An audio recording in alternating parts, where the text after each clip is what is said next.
All right. This is hybrid account as usual, and welcome to the new standard called IFRS 8 operating segments.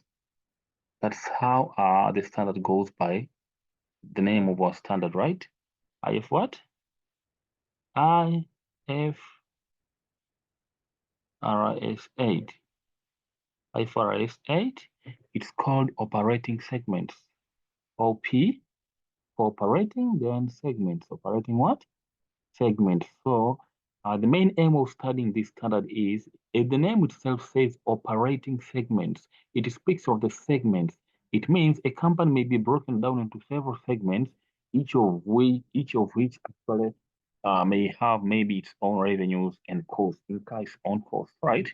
And so when preparing the financial statements, is required by IS1 presentation of financial statements, you would find that maybe for example, maybe for the case of income statement, maybe you only have one income statement for which all the results of all the segments are combined.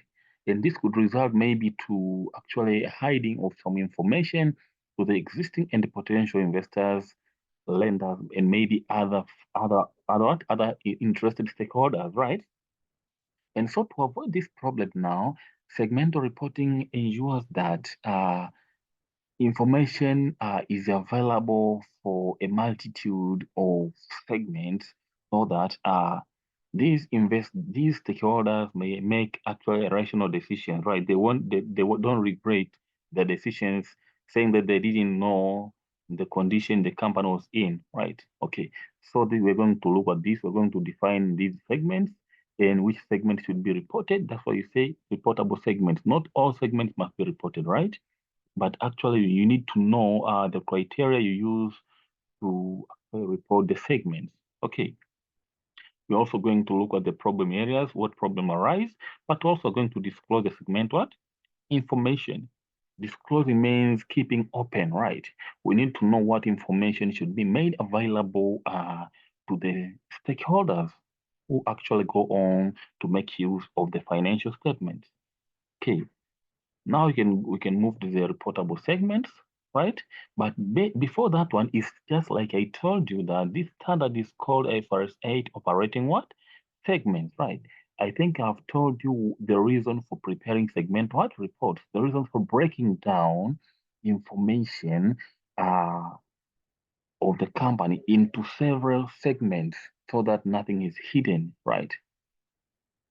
We do this to reveal significant information. Like I told you, maybe one segment is having significant losses, right? So you can know something like that, right? And it could be in these sets of financial statements, for example, income statement, but also maybe the statement of financial position. All right. So that's the main aim. Okay, that's why you say now it requires certain entities to disclose information about each of its operating what segment that will enable users of the financial statements to evaluate the nature and financial effects of the business activities, right? So there are certain entities that would be required to do that, right? You can see here now, where does it apply? It applies to entities which trade debt or equity instruments in a public what? Market. Of course, most of these ones are listed, right? Yes. So they should be trading trade debt or equity what? Instruments in a public what? In a public market. All right. What is an operating segment now? The definition is usually broken down into three different things, right? It's just normal and very normal. Let's just read it. Let's go through and you'll understand what we speak of. First of all, we should know why you call something a segment. Which conditions should it fulfill to be termed as a segment? Right. Okay, here we go. We are told that it is a component of an entity. Component is nothing, it's just a normal thing, but that engages in business activities from which it may earn revenues and incur expenses. So the main goal here is that component, that segment should be earning revenues, but also it should be incurring expenses, right? So maybe an example you could say that in most companies, the IT department is there for support, right? It doesn't earn any revenue. So you may say that, okay, this IT department is not an operating segment because it fails even in the first condition, because usually it will just be playing a supportive role, and therefore all expenses are going to be incurred. So it really depends on the nature of the entity, right? Okay, then you are told other thing, whose operating results, remember it earns revenues and incurs expenses. Now, what is done on those operating results? Whose operating results are regularly reviewed by the entity's chief operating decision maker.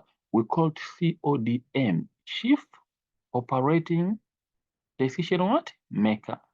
By the entity's chief operating decision maker, so as to make decisions about resources to be allocated to the segment and assess its performance. Of course, there should be someone who makes regular, there should be the decision maker, right? Who makes regular inspections on these results, right? Regular reviews, so that they can know, okay, we are just appraising this. We're just trying to check this segment. Okay, what does it need? How does it perform? Is it performing well or bad? Okay, it's performing well. Okay, what are the projections? Is it going to perform better if we add more resources to it, or should we remove the resources? So they make all those decisions, right? Okay, but also we say that for which discrete financial information is available. This one is very obvious, you know. If it has no distinct financial information, you know, the meaning of discrete, we can say that discrete means something that is separate and distinct, right? Separate and what? Separate and distinct. That's the meaning of saying that it's discrete. You can say that, okay, this segment has had maybe 100,000 revenues, $100,000 in revenues, right? It incurred $60,000 in costs. It should have its information. If it doesn't have its own information, then how can you even segregate it? How can you even disclose its own information? You won't be able to do that, right? So the last point here is an obvious one, right? There must be the discrete financial information. And for the entity's chief operating decision maker, if he is not there directly, okay, a choice may be made by the entity, right? Among the management members, someone may be given that task. All right. So we can go on here, and we are told now how to define reportable segments. Remember, our main goal here is to define the reportable segments. That's what we need. But right now, we already know what the segment is, right? Yes. So we need to know which conditions should the segment have, so that it can be reported what? Separately. All right. So that's what we are going to define those now. Now, under IFRS 8, an operating segment, I think you have defined it already, right? So management now, you have to understand one thing. You know, is for normal financial reporting, we usually not based on management information. And that's why you have management accountants as well as financial what? Accountants. But now, as it comes to the point of breaking down information for each segment that is reportable, we have to resort and move back to the management information, right? So we have to go to the internal management reports. It looks like you're going back to refer to management accounting, right?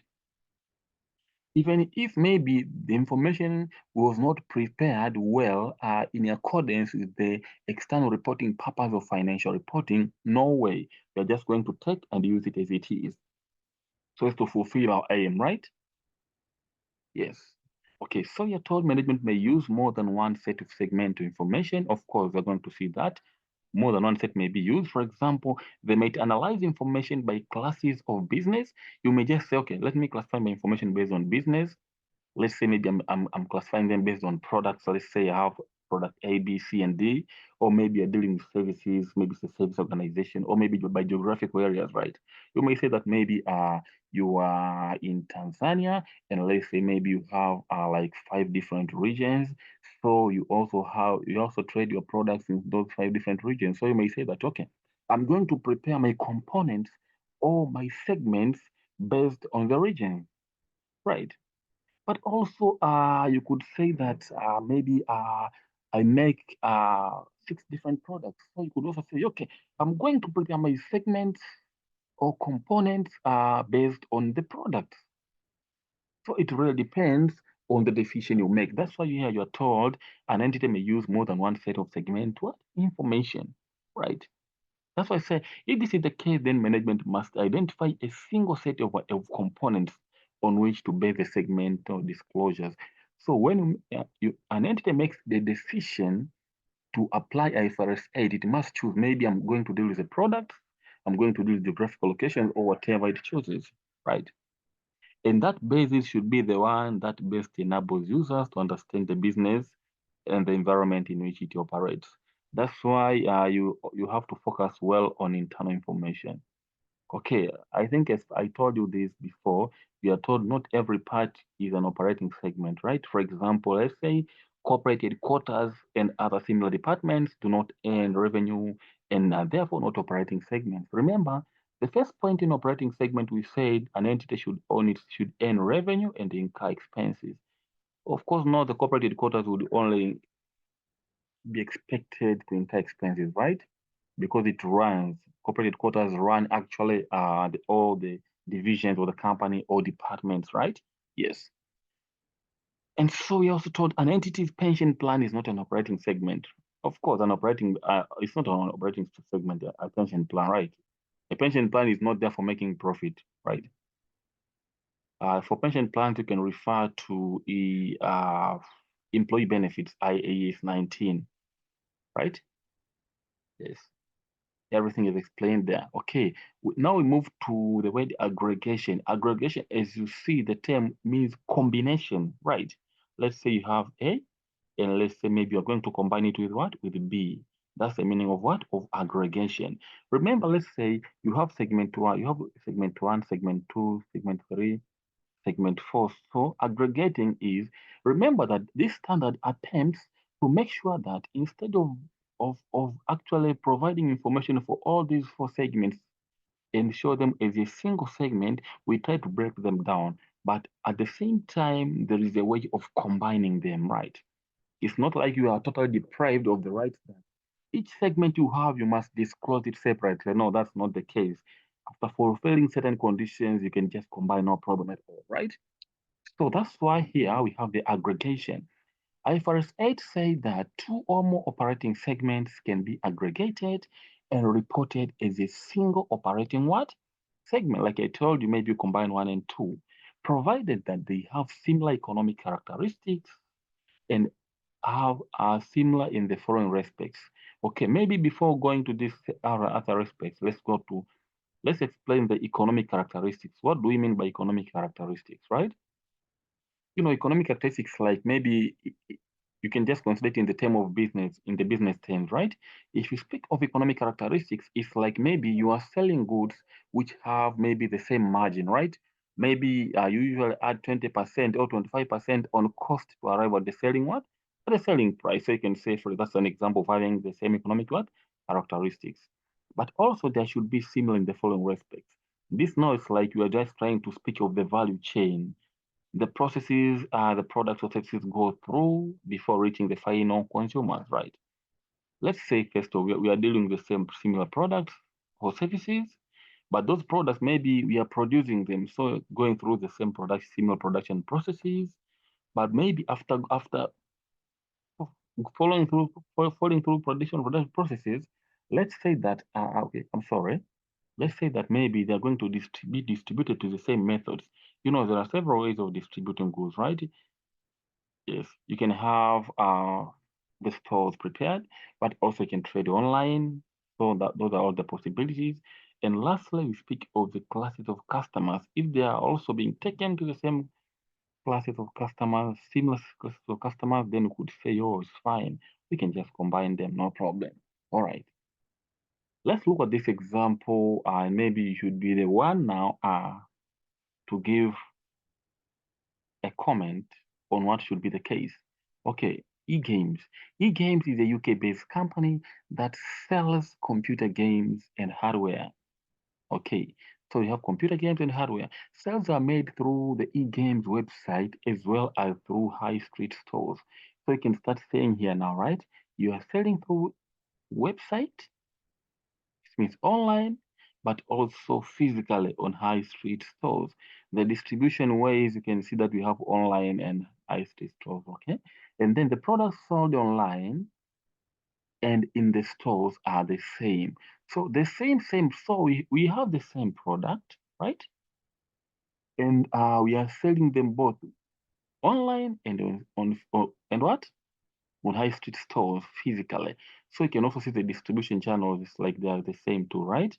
Okay. If we go on, we are told eGames sells new releases for $40 in its stores, but for 30 online. You can see now, right? It's like the margins are changing because the same products, but they are sold at different prices. Maybe because of the costing card. Okay. And then here we are told internal reports used by the chief operating decision maker show results of the online business separately from the stores. Okay, you can see this now. Internal reports, internal management reports, they show that results of the online business separately from the what? From the stores. So those businesses actually seem like different. However, they will be aggregated together for disclosure in the financial statements. Now, should the online business and the high street store be aggregated into a single segment in the operating segment disclosure or not? You are told here that they are going to be aggregated. Now you are asked, should they be aggregated or they shouldn't be aggregated? Question to you. Okay, let's go. This is test understanding number one, right? Test understanding number one, and here we are. Yes, here we are. Test understanding number one. You can see now, right? So you have to analyze each and everything as we said. Okay, this is what IFRS 8 says, right? You can aggregate them as far as they follow those principles. Say similar economic characteristics, but also similar in the following. If they're not given, you can say they are the same. If they are given and they are different, then you can comment that they are different. We saw that we spoke of products and services, types of customers, distribution methods. They also spoke of production processes, right? If you do remember, that wasn't stated in the question. All right, now the standard said that the segments with similar economic characteristics would have similar long-term gross margins. I think I spoke about that already, right? Whatever you add to your cost, or maybe if you compute it in terms of sales, when you say margin, it's a percentage of profit on sales. If you say markup, it's a percentage of profit on what? On cost. So it's all the same thing, doesn't matter, right? Okay, now, so when you do answer these questions, you first have to refer to what the standard needs so that you can be seen to be objective of the decision you're going to make, right? Okay, then after that, you now go to the question. The e-game stores and the online business sell the same types of product. We said that, right? They all sell the same type of product. So you can see, okay, these are the segments, e-game stores and online business, right? There is separate information for e-game stores and the online business, right? Okay, physical and online. Now we're just trying to see, can you aggregate them or not? And so you are told that they are selling the same types of products, so you can also see the products are the same nature of products or services. That one has passed, right? Okay, now we proceed, and they are likely to be, okay, and there are likely to be no major differences in the types of customers. Of course, no information has been given. You can't tell that you know for certain. No information has been given, so you can just ignore that and presume they are the same because you have no information. Therefore, in this respect, the segments are similar. Of course, if you follow that until that point, it seems they are similar, but we haven't looked at the gross margins and other factors. However, now customers collect their goods from stores, but e-games will deliver the product sold what? Online. This means that the distribution methods are what? Are different because you see that obviously one is distributed online, the other is being distributed the other way, right? Moreover, there are different sales prices. You see, one was being sold at $40 and the other at what?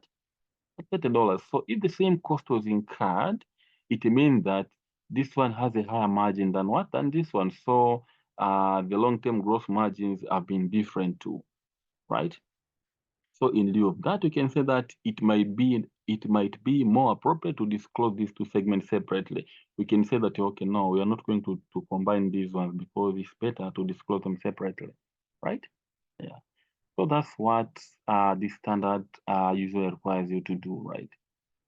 It's just a simple standard, just needs you to follow the principles well and be done with what is required. Okay, the other point here we call quantitative thresholds. Now, the first one was the one which you would use to combine the segments, but the quantitative thresholds is the one that we can use to actually have to describe each segment separately, right? So the first one was to combine, but this one is to break down, right? So an entity must separate a report. You see, it must separate a report. So it's not about aggregation anymore. It's about breaking down, right? Report information about an operating segment that meets any of the following quantitative thresholds. It won't matter. When you meet one condition, it doesn't matter whether you meet the others or not, because the main aim here is to disclose. So whichever condition is met, you have to take it, right? And you have to disclose separately. Okay, so we usually describe it in this forms. We consider revenue first, we consider profit. Actually, it's profit and loss, right? You know, when you say speak of profit, profit could be loss. And lastly, we speak of assets here. So this is the point you need to be careful. It's what you would have to work out a lot in the exam, right? Okay, so first of all, if it's reported revenue including both sales to external and inter-segment sales, you see, you know, you have the segments, right? They may be selling among themselves, right? So you don't care. You just look at the total revenue for each segment, be it internal or external, add them. So including both sales to external customers and inter-segment sales, if it is 10% or more, so it should be greater than or equal 10 per what?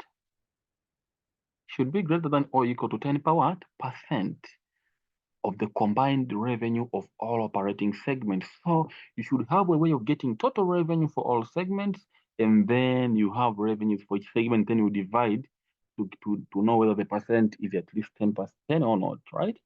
But also you consider the profits and losses. Now you have to note this. As for profit and loss, you know, if you combine profit and loss, it's like they're going to be negated, right? So you don't add the profit and losses, right? You add profit separately and losses separately. You see, its reported profit or loss is 10% or more, the same 10% or more as the revenue, or the greater in absolute amount of. Now, do you see now? So as I told you, you sum all the losses of the segment giving losses and all the profit of the segment giving the profits, and you ignoring the negative sign. Ignoring the negative sign, that's why I speak of the absolute amount. Absolute means negative is taken as positive, right? So if the profits are higher than the losses, you consider the losses. That's why you speak of the greater. If the losses are higher, you use the losses, right? So combine the reported profit of all operating segments that did not report a loss, or combined reported loss of all segments that reported a what? A loss. So just add profits alone and losses alone, right? And then take the higher, take the 10% of it, and then it should not, you compare what you had for your own segments, and they should be at least 10%. Just like that. It's very simple. Okay, the last point here is on assets. Now, the same thing. If assets are 10% or more of the combined assets of all operating segments, same. Now, it is not a must that for whichever segment which is at least 10% would have to be disclosed. No, there is a way that you can decide to stop. We have the threshold of 75%, which is based on external revenue. You know, before we said that for revenues, for the revenue condition, we added the internal intersegment sales and external sales, right? But you know that one could some be manipulative. People may sell goods amongst themselves just to fulfill their condition, right? So what you have to do here now on this 75% category, you only consider external revenue, right? You know, you're just trying to avoid kind of a related party issue here, right? So you only consider external revenue. So we say the entity's external revenue must be included in your reportable segments. At least 75% must be included, right? So in case for the segments you have already selected, the total external revenue is at least 75% of the total external revenue. You can stop from there, right? Even if more others have satisfied the condition, you can say, oh, that's fine, I can stop. Although you could decide to disclose them all, right? The main aim is to disclose. So the more you disclose, the more people are happy, right?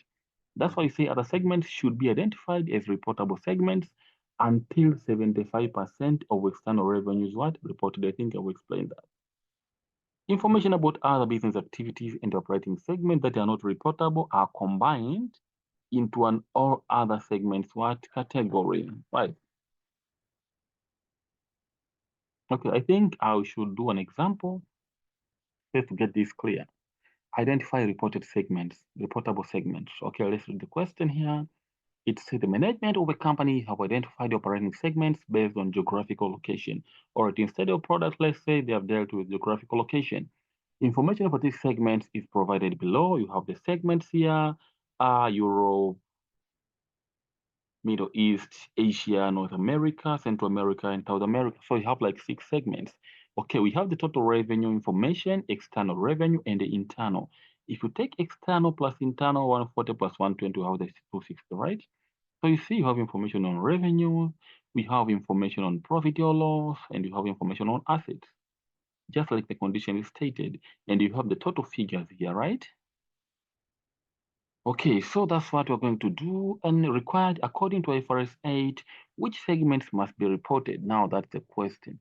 Which segments are going to be reported? Okay, so you can see now, right? So you would start with the condition of 20%. Let's say you start with revenue, right? So the simplest way to do here is come to these totals here. On revenue, take the 10%. 10% of 1,000 should be 100, right? 100. After getting 100 here, it's easy now. You consider now, you start with Europe, let's say. Is 260 greater than or equal to 20, at least 100%? 100. Yes, it's true. So you can say, oh, Europe was passed. It will be disclosed. Middle East, we have Middle East here, right? We have the Middle East. What about Middle East? Middle East is only 78. It's less than 100. So we still leave it alone, right? We'll leave it. 150 is at least 100. So Asia also passes. It should also be disclosed. North America, 330, greater than 100, greater than or equal to 100. It should also passes here. And then we have Central America, which is 87, and South America, 97. They are all less than 100. So we only remain with Middle East, Central America, and South America. So just basing on total revenue, you can obviously see that we have 3 segments which have already passed: Europe, North America, as well as Asia, right? Okay, now you know for profit, let's disregard profit first. We're going to do it last. Let's move on assets, right? If you move on the assets condition, you also take 10% of this total 10,000. 10% of 10,000 should be 1,000, right? You take 10% times 10,000, right? You mean this one? This 1,000 has been obtained by taking the 10,000, right? Times what? 10,000 times 10 per what? Times 10%. Just like here, we took 1,000 times 10%. Now you have 1,000 here, right? Okay. There is no need to repeat the segment which you have already passed, right? You can just check maybe for the sake of that, but it won't matter a bit. Okay, for Europe, we have 3,400, which is greater than 1,000 here, right? So it passes again, but it doesn't matter because it already passed. For Middle East had failed before, and now you have 345. It is still less than 1,000. So it fails again. Fails for the second time, Middle East, right? Asia, it's 995. 995, you see, 995 is less than 1,000, but remember that Asia had already passed before, right? So you can see that it doesn't matter. Asia had already passed before. So although now it fails, but it doesn't matter, it had already passed. So just take it. And then North America, it's the 3,800. If of course it's above, it's at least 1,000. You know, at least should be greater than or equal. Of course, it had already passed, so it won't matter. Central America and South America, you see, 580 and 880, still less than 1,000, so they still fail. Okay, so even under the condition of assets, they still fail. Okay, so we try the last point on profits, right? Now, as for profits, you need to be careful here. You see, Do not take 10% of this because you know this one is a combination of both profits and losses. You have to add the profit separately and then the losses separately, right? Okay. What happens if we add the profits? Profits alone should be how much? Profits alone, 15. Let's start with losses. 15 plus 26, it gives us 41, right? 40 what? 41. Okay, you also have to add the profits, right? 98, 47, 121, and 12. You would get, it should be like this plus this one. It should be 278, right? Should be 278, right? Okay, which one is greater? This one is greater than 41, so you take 278. So 10% of 278 should be 27, right? 27.8. So after having 27.8 here, after having 27.8, Rebecca, Rebecca, hebu maliza nusu saa tu.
All right. Sorry, there was some noise. Okay, so we go to the profits and start comparing. Europe had already passed. Of course, there is no need to even consider this city has already passed.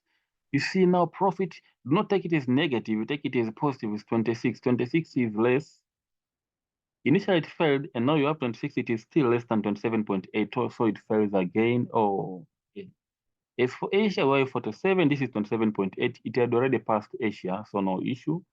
North America, 121, it had already passed, and it passes again here, so no issue. And then let's go to Central America and South America. 15 and the 12. You see the problem again? They are still less than this one. So our segments keep on failing, right? So until the end, Middle East, Central America, and South America have all failed. You see? Yes. Okay, so what we can do right now, we can say we can now come and say that, oh, okay, so this one has passed, we have to disclose, and we have to disclose Europe, Asia, and North America, right? We now go to that 75% now, okay? Let's go down there and you would see the last portion of 75%. Oh, we have the solution here. You can see from this solution, right? Europe had the yes, so Europe passed. You can see actually here, Europe, as I told you, Europe, Asia, and North America are reportable. However, you must check on that 75%. Are they at least 75% or not? If they are less than 75%, my friend, you have no way. You have to go for those segments which did not pass, right? And you would be forced to also disclose them separately. You have no way of running, right? That's the way of showing that in case you succeeded before, it's because maybe you inflated the revenues by selling to yourself. And right now, this 75% test, it only considers external revenue, right? So it ignores that related party issue. So that's the way of pinning a company on whether, in case maybe it is trying to inflate the sales by selling to itself, right? All right. So this is the 75% test. You know that Europe, Asia, and North America are the ones which pass, so you take their external revenues, right? Europe had 140, Asia 150, and North America 195. So you add them together and you get 485. You go on now and compute the percentage this 485 represent of the total external revenue, right? So we had our total external revenue at 612. You see this one. So you'd have your 485 divided by how much? By 612. Okay, I'm just trying to avoid the three zeros, both on the numerator and denominator. If you multiply by 100%, you are going to get this figure 79. So you see, okay, our threshold was at least 75%, but they are at 79. So you saw this is fine. I could easily report Europe, Asia, North America separately, but for the remaining ones, I could combine them, right? Without worry. You see, these are the reportable segments. So for the remaining, which were Middle East, because Middle East, Africa, and what, you can just combine them, right? Yes. In case it was less, let's say you computed it and maybe it was, let's say 73, you would be forced to add one segment by one until you completed everything, right? Yes. You see now, so would have Europe, Asia, North America. In case maybe it was 73 or 74, you would say, okay, let me add Middle Eastern test. Let me add Central American test, right?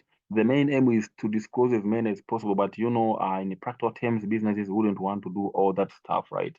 So that's why they are given the loophole of avoiding to describe each and everything for external purpose, right? Yes. Okay, let's finish up now. Those are all the computations we would need in the exam. Let's just go direct to the disclosure of the reportable segments. Now you have the general information you have to disclose, but also you have the information about profit or loss and the other segment item, right? Yes, we have something like that. So first of all, IFRS 8 requires the disclosure of the following. Obviously, factors used to identify the reportable segments. You need to know the factors they use to identify them, right? Why are you saying they are reportable? You list those factors. And then the types of products and services sold by each reportable what? Segment should also be explained. And then we have information about profit or loss and other segments. Or for this one, you know, you can see an example, of course. It's just an example, but we can actually list a lot more than these ones, right? You can see, for example, we dealt with the profit, revenues, assets. Now they're speaking with the measure of profit or loss, the measure of assets. Even if you need to explain the revenue, you can do that. You can see an example, actually. There are a lot of things you can include. Just make sure that these ones are among them, right? Okay, because you know profits is kind of a summary of the income statement, and the statement of financial position should have the assets, right? Okay, other information should be disclosed if regularly. This is my point now. These ones are the must, but other information should be disclosed if regularly provided to the chief operating decision maker. So this could hugely depend on how the organization operates internally, right? And at last, we say IFRS 8 requires segmental reports to be based on information reported and used by management. I told you internal management information, even where this is prepared on a different basis from the rest of the financial statement. This won't matter. We spoke about this at the very beginning of the topic, right? The standard. This is kind of an example of a segmental report. You see, we said that this one passed the test, and so it is separate to disclose. This one passed. Maybe the others are the company had an option to combine them together. You see all others, and then we have the total. Now look at these lines. If normally the chief operating decision maker reviews revenue, they can also put that revenue, external, internal. You can put maybe the interest income, kind of almost everything in the income statement, interest expense, depreciation, exceptional costs. You can see that, right? Just note that you can also go to the statement of financial position and take the segment assets, non-current assets. You have the segment liabilities. As long as the information is provided by the chief operating decision maker, right? So it's just something like that, right? It won't matter a bit, right? All right, and then at the end, we are completing here assessing segmental reporting. So maybe the investor in their own perspective, they may just find a way of assessing this, but it's just a normal thing, right? Segmental reports provide investors with an array of useful information. You know, investors may go and invest somewhere, maybe not know with the aim of a particular segment, but maybe that segment is operating poorly, is performing poorly, but companies overall is operating well, right? It helps a lot the investors. For example, here you can see entities produce segmental reports from a management perspective. You see the issue. We base on management on internal information, and the investors are interested in how management views the business. This is fine, right? They said, okay, we need to know how management, what the management can comment on the business, right? So it's fine. Another point here, different parts of the business will have different growth opportunities, and so segment information may help investors to better predict the future performance and the future cash flows. Good. And the last point, we say geographical disclosures are useful for investors in the multinational business. You know, you have multinational, for example, you have multinational corporations, right? Yes. So in case maybe you have that, but also you have investors who, in multinational what? Businesses. So it's fine that they get the information by having geographical disclosure so that they can get a feel of the involvement, right? And actually now we have a problem, right? Segmental reports have limitations. It's like some limitations, but they are huge limitations actually, right? The way they are prepared, there are several ways, several angles to go through. First of all, trading between segments may distort the results. Like you saw, the main aim of introducing the 75% concept only on external revenue is is one of the ways of combating the trading between the what? The segments, right? Particularly if the transactions not occur at fair value. Of course, you know, these related party issues, transactions usually won't occur at fair value, although it's not a common, it's not a must. And the second point, IFRS 8 states that segments should reflect the way in which the entity is managed. This is what they should do, but it could go otherwise, right? This means that segmental information is not useful for comparing the performance of different what? Entities. Of course, because the segment should reflect the way the entity is managed. You know, as for the conceptual framework, it said that usually there should be comparability. There is a way of making information useful and making it more useful. To make it more useful, it should be comparable against other entities, for example. So it becomes difficult, it becomes limited.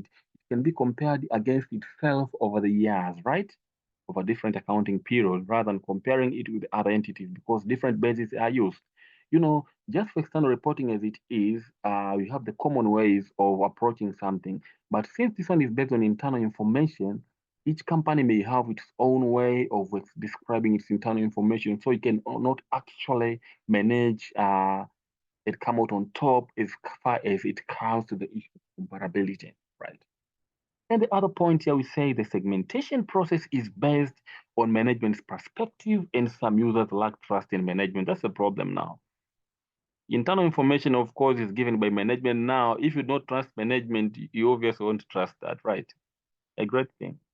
And another point, we say many entities over aggregate segments. See about the over aggregation. We spoke of aggregation and we said that you could aggregate when you have the long-term economic margin, gross margins, but also maybe you are dealing with segments, dealing with the same products and services, same production processes, same distribution channels, or similar, I mean, right? Similar class of customers.